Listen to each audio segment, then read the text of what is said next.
Carlos Andreasa, todas as tardes, ainda bem com a gente aqui no Band News FM em alta frequência. Ô Andreasa, a semana começa com uma promessa de Rodrigo Maia. Ele vai indicar um candidato de preferência dele à sucessão, né, na Câmara dos Deputados. E talvez essa indicação saia hoje, Andreasa. Boa tarde para você. Fala, Fábio, Gabi, Coutinho, hein? 3 meses de férias e voltou com bronze, rapaz. Que isso, Coutinho? Tô invejando também. É a câmera, é a impressão. Eu tô branco, na verdade. Um sol desse faz tempo. Olha aqui. Bem-vindo, Coutinho. Valeu. É o seguinte, pessoal. Demorou, né, Fábio?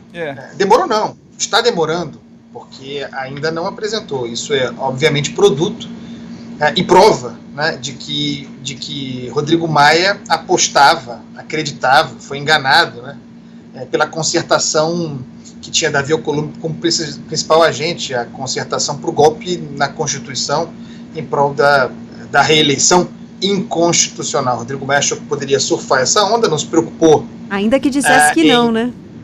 Isso, ele era um interessado oculto, né, a força oculta nessa história, mas o seu interesse era tão grande que ele não se organizou, né? Essa demora em ter um candidato do seu grupo político, chamemos assim, é obviamente expressão de desorganização, de abandono da atividade política, algo em que ele é muito bom, de abandono dessa atividade política para acreditar na solução puxadinho. E aí, obviamente, para essa solução puxadinho, interessava ter vários candidatos estimulados no seu grupo, para criar mesmo uma situação de impasse. E aí o Supremo dizendo que ele poderia ser presidente novamente, mesmo ele dizendo que não quero ser, ter vários candidatos seria uma aposta no impasse do qual ele poderia ascender como a solução para mais um mandato, quase sacrificado para continuar à frente da Câmara. Enfim, esse é o retrato.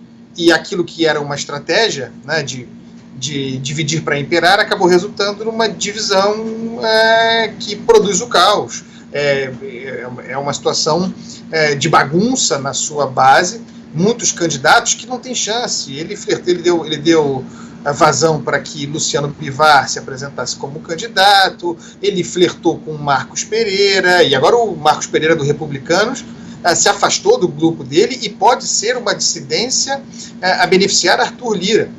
Os dois nomes que aparecem no radar do Rodrigo Maia são Baleia Rossi e Aguinaldo Ribeiro.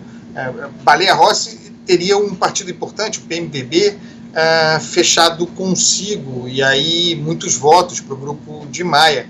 Mas Baleia Rossi, por outro lado, é rejeitado entre os partidos de esquerda, não é muito bem-vindo nos partidos de esquerda, é alguém muito associado às pautas reformistas, reforma tributária, a agenda econômica, próxima daquela se a agenda existisse, mas daquilo que o Paulo Guedes diz nas palestras dele. Então tem essa resistência.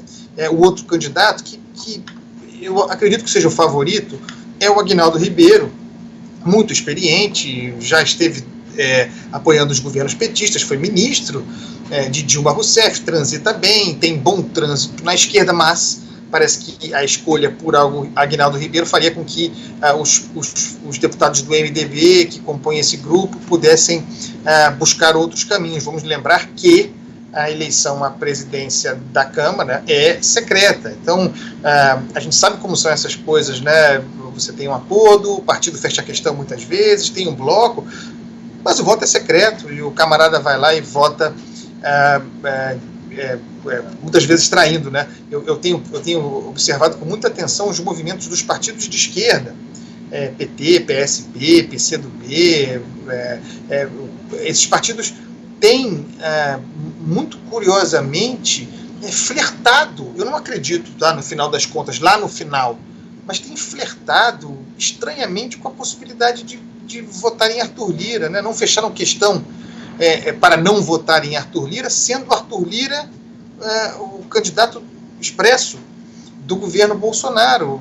Como é que partidos que fazem oposição a Jair Bolsonaro poderiam votar num candidato que abraçaria a agenda bolsonarista?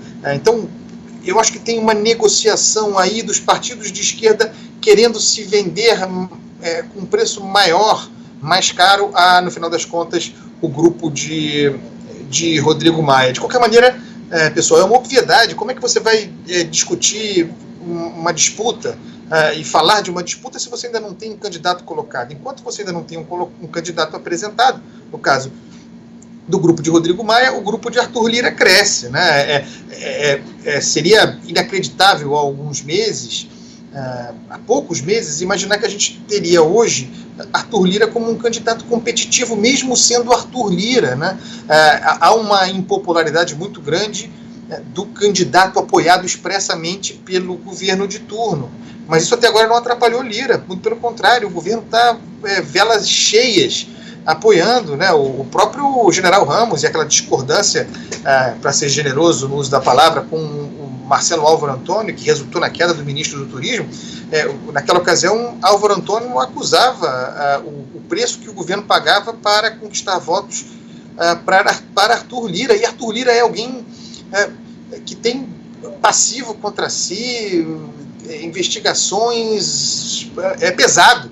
Mesmo assim, em função do erro recuperável, mas dos erros de Rodrigo Maia, Arthur Lira está no páreo, e aquilo que parecia fácil para o grupo de Rodrigo Maia, agora fácil não é.